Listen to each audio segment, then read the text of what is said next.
Hi everyone, today we're gonna do a video on pollution. A little disclaimer, pollution is a big topic because there are categories and inside those categories there are subcategories. So we might not be able to finish everything in this video, but we will give you an information. Bye!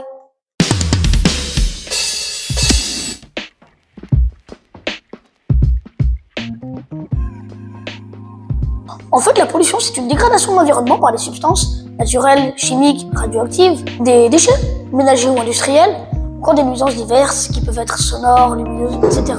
Il existe plusieurs types de pollution, comme les pollutions mécaniques, par exemple comme de la fumée sort des usines ou des pots d'échappement, des voitures. Les pollutions plastiques, par exemple quand il y a trop de déchets plastiques dans l'océan. Les pollutions chimiques, par exemple quand des produits chimiques sont déversés dans la nature comme les pesticides. Les pollutions sonores et lumineuses qui peuvent faire fuir voire tuer beaucoup d'animaux. Ou encore les pollutions thermiques, par exemple quand vous utilisez de l'eau chaude comme système de refroidissement et que vous rejetez après cette eau chaude dans l'océan. Il existe encore plusieurs autres catégories de pollution. Dans cette vidéo, nous vous parlerons uniquement de la pollution atmosphérique causée par les transports. Mais si vous voulez nous voir parler d'autres types de pollution, n'hésitez pas à nous liker un maximum pour nous prouver que ce sujet vous intéresse.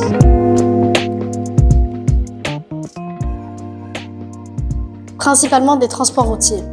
En effet, l'utilisation des véhicules durant tout leur cycle de vie est la cause principale de cette pollution. L'Union européenne souhaite une approche harmonisée, une coopération de tous les États membres. En plus, pas de chance pour certains pays, ils sont forcément traversés chaque jour pour le commerce d'autres pays. Cette pollution a d'énormes effets dans plein de domaines, comme l'air, l'eau, l'atmosphère planétaire, le climat et les microclimats, la flore, la faune et la fonge, les paysages, le bruit et la santé publique. L'exposition à la pollution particulière automobile est une cause de submortalité et de nombreux cancers.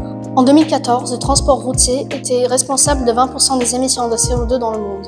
Cette part atteignait 21% en 2017 dans l'Union européenne. En France, le transport est l'activité qui contribue le plus aux émissions de gaz à effet de serre.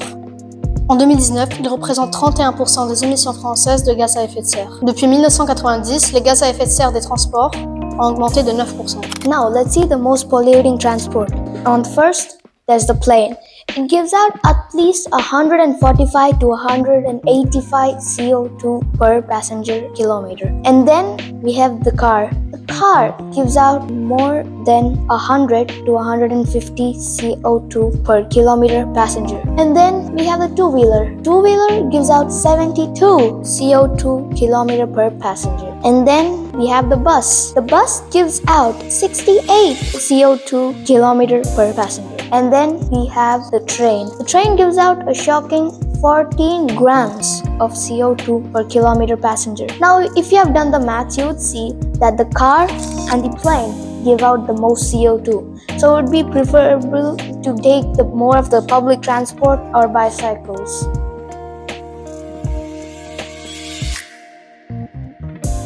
Now, what are the numbers? At least 1 million of marine birds and 100,000 different of marine animals die each year just because of pollution. The pollution in the air kills almost 6.7 million people each year. Now, if you see taking a plane from Nice to Brussels, it gives out at least 164 CO2 per passenger. And if you take a car, it's almost as same as the plane, giving out 150 CO2 per passenger. Now if you see the train is a really special one, giving out only 16.8 CO2 per passenger, which is 10 times less than the plane.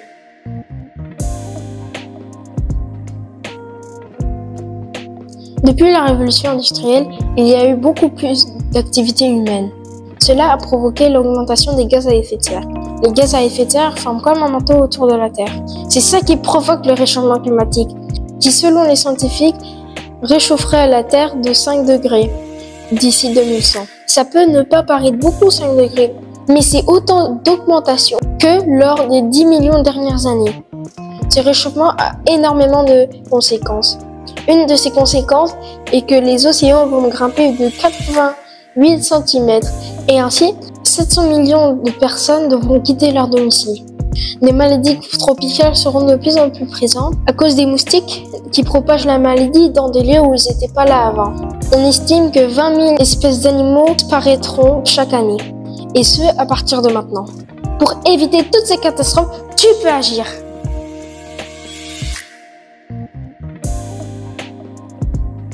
réduire la pollution et freiner le réchauffement climatique? Déjà, vous pouvez commencer par conduire moins votre voiture. En effet, la voiture est un véritable désastre écologique. Il faudrait mieux privilégier les transports en commun ou la conduite partagée. Pour le moment, même si les voitures électriques polluent énormément à la création de leur batterie, sur l'ensemble de leur cycle de vie, elles seront toujours moins polluantes que les voitures à essence. On pourrait penser à d'autres sources d'énergie renouvelable comme l'éolien ou le solaire. Lorsque vous devez vous rendre à un endroit desservi par une gare, ne prenez pas forcément l'avion. Every time you have to go from Marseille to Paris, you would see that you'll have to again go to the airport, which is very far away.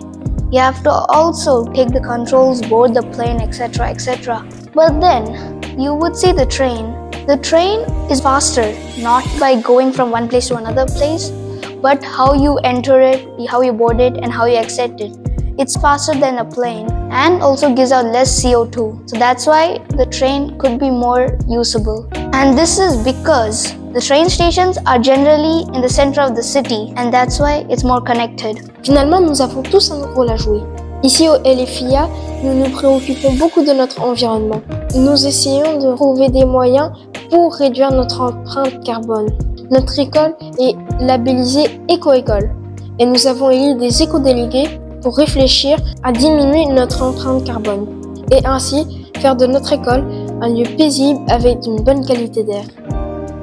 Afin de réduire notre empreinte carbone, la prochaine fois, réfléchissons avant de nous envoler.